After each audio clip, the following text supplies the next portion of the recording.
678 kilos de déchets. C'est ce qui est produit chaque année par habitant dans la communauté métropolitaine de Québec. La CMQ veut réduire ce total de 37 % d'ici 8 ans, mais pour y parvenir, chacun devra y mettre du sien. La plupart des matières qu'on trouve à l'incinérateur aujourd'hui, il existe des filières de mise en valeur qui sont robustes, qui sont effectives. Les restes de table des ménages, qui prendront bientôt le chemin du centre de biométhanisation, représentent environ 40 % des déchets incinérés ou enfouis sur le territoire de la CMQ chaque année. Les résidents de Québec doivent recevoir leur fameux sac mauve d'ici la fin du printemps.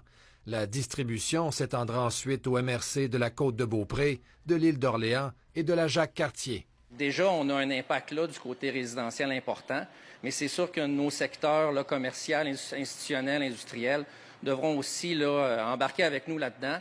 Puis c'est pour ça qu'on veut déployer aussi des sacs mauves dans ces secteurs-là. La Ville demande à la population d'améliorer son taux de recyclage et entend faire un effort tout spécial de sensibilisation dans les immeubles à logement au cours des prochains mois.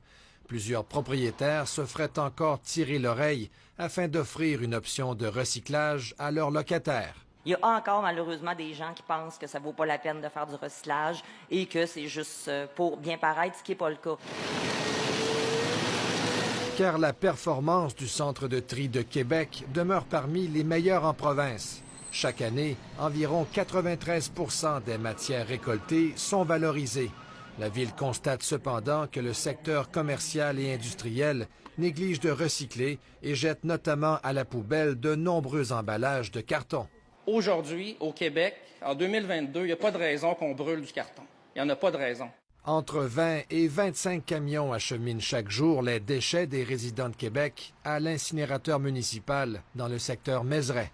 Ici Olivier Lemieux, Radio-Canada, Québec.